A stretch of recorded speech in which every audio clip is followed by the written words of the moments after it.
समझो दुनिया, समझो भारत। तो आज के इस एक्सप्लेनर में हम सीधे सोर्स मटेरियल के आधार पर 2026 के चल रहे ईरान युद्ध को डिकोड करने वाले हैं। एक ऐसा संघर्ष जिसने मिडिल ईस्ट ही नहीं बल्कि पूरी दुनिया की राजनीति और अर्थव्यवस्था को हिलाकर रख दिया है। हम इस युद्ध की पूरी टाइमलाइन, इसमें शामिल देशों और इसके ग्लोबल इम्पैक्ट पर गहराई से चर्चा करेंगे। इस चर्चा को मुख्य रूप से 5 हिस्सों में बांटा गया है। शुरुआत करेंगे युद्ध के बैकग्राउंड से, फिर देखेंगे कि हमले अचानक कैसे शुरू हुए, ये संघर्ष पूरे रीजन में कैसे फैला, इसका मानवीय और आर्थिक नुकसान कितना भयंकर रहा, और आखिर में बात करेंगे मौजूदा स्टैंड ऑफ या गतिरोध की। चलिए पहले हिस्से से शुरू करते हैं, बैकग्राउंड। आखिर हमलों से ठीक पहले हालात इतने खराब कैसे हो गए? अगर हम टाइमलाइन पर नजर डालें तो साल की शुरुआत में ही टेंशन अपने पीक पर थी। जनवरी में ईरान के अंदर भारी विरोध प्रदर्शन हुए और उसके बाद बेहद क्रूर कार्रवाइयां देखने को मिली। इसके ठीक बाद फरवरी की शुरुआत में ही अमेरिका ने इराक युद्ध के बाद से अपना सबसे बड़ा मिलिट्री डिप्लॉयमेंट शुरू कर दिया। मतलब एक तरफ भारी सेनाएं तैनात हो रही थीं और दूसरी तरफ फरवरी के अंत में ओमान और वियना में बेहद तनावपूर्ण परमाणु वार्ताएं चल रही थीं। बिल्कुल एक प्रेशर कुकर जैसी स्थिति बन गई थी। अब इस युद्ध के भड़कने के पीछे के तर्कों को निष्पक्ष रूप से समझना बहुत जरूरी है। दोनों तरफ के अपने अपने दावे हैं। अमेरिका और इजराइल का स्पष्ट कहना था कि ईरान के परमाणु खतरों को रोकना और वहां सत्ता परिवर्तन यानी लेजीम चेंज करना बहुत जरूरी हो गया था।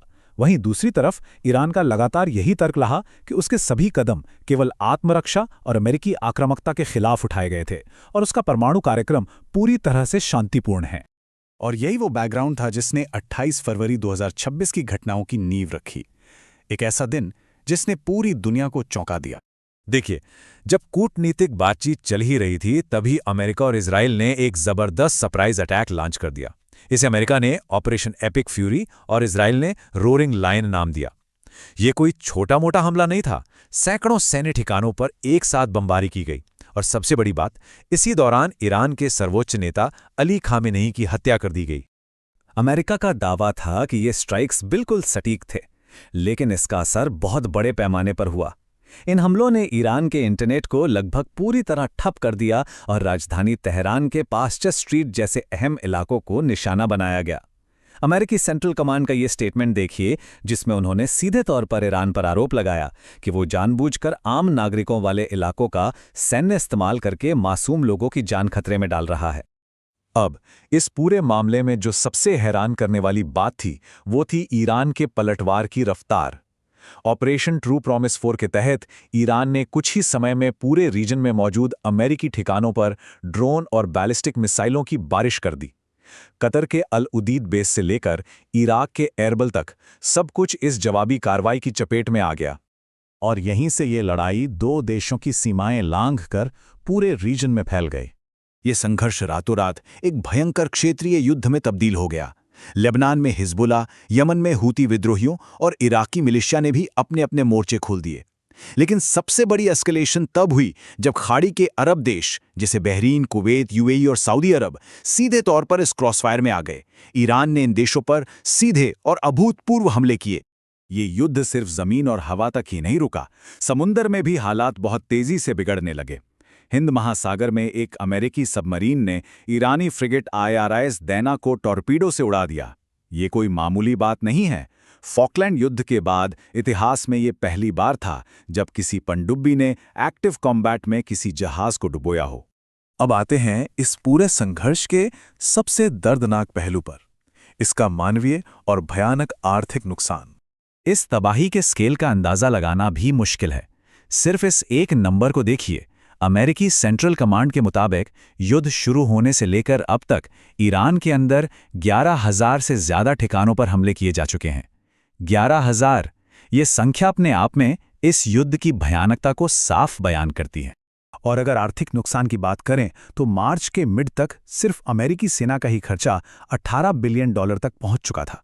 वहीं दूसरी तरफ ईरान की इकोनॉमी को जो चोट पहुंची है उसका अनुमान 300 बिलियन से लेकर $1 ट्रिलियन तक के बीच लगाया जा रहा है। सच में ये किसी भी देश की अर्थव्यवस्था को दशकों पीछे धकेलने के लिए काफी है। लेकिन सबसे बड़ी कीमत हमेशा इंसानों को चुकानी पड़ती है। इन आंकड़ों को देखिए। ईरान, लेबनान, इजराइल, अमेरिका, हर जगह हजारों लोगों ने अपनी जान गंवाई है। दोनों तरफ से आम नागरिकों के मारे जाने और भारी तादाद में घायल होने की लगातार खबरें आती रही हैं। ये सिर्फ कुछ नंबर नहीं हैं, ये वो जानें हैं जो इस पूरे संघर्ष की भेंट चढ़ गईं। इस विनाश लीला में आम लोगों के साथ साथ सदियों पुरानी सांस्कृतिक धरोहरें भी नहीं बची। हवाई हमलों में स्कूल और अस्पताल तो तबाह हुए ही, यूनेस्को द्वारा प्रोटेक्टेड गोलिस्तान पैलेस जैसी ऐतिहासिक इमारत को भी भारी नुकसान पहुंचा। यहां तक कि मिडल ईस्ट का सबसे ऊंचा पुल करज B1 ब्रिज भी इन हमलों में पूरी तरह ढह गया। तो ये सब होने के बाद हम आज कहाँ खड़े हैं? मई 2026 तक आते आते ये युद्ध एक बेहद अनिश्चित गतिरोध यानी स्टैंड ऑफ में फंस चुका है। अगर हम हालिया घटनाक्रम देखें तो 8 अप्रैल को पाकिस्तान की मध्यस्थता से एक सीज फायर लागू हुआ था। लगा था कि शायद अब कुछ शांति होगी, लेकिन 11 अप्रैल को इस्लामाबाद वार्ता फेल हो गई।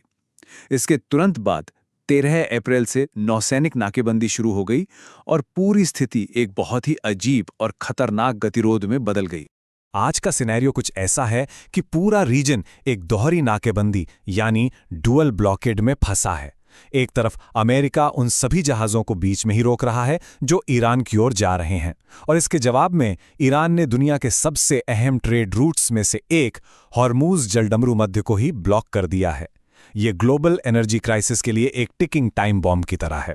दिखने में भले ही सीज फायर हो, लेकिन बैकग्राउंड में बहुत कुछ चल रहा है। खाड़ी देश जैसे यूएई और सऊदी अरब अब चुपचाप गुप्त हमले कर रहे हैं। समंदर में अमेरिका और ईरान के बीच तेल टैंकरों और कार्गो जहाज़ों को पकड़ने का सिलसिला लगातार जारी है, और ऐसे में कूटनीतिक रास्ते या डिप्लोमेसी फिलहाल पूरी तरह से ठप नजर आ रही है। और यही हमें आज के सबसे बड़े और महत्वपूर्ण सवाल पर लाकर खड़ा करता है। एक तरफ ग्लोबल इकोनॉमी पर भारी दबाव है, व्यापार ठप है, और दूसरी तरफ हर दिन ये सीक्रेट हमले हो रहे हैं। तो क्या ये तथाकथित गतिरोध या स्टैंड ऑफ सिर्फ तूफान से पहले की शांति है? क्या ये हालात फिर से एक फुल स्केल वॉर में तब्दील हो जाएंगे? ये सच में सोचने वाली बात है।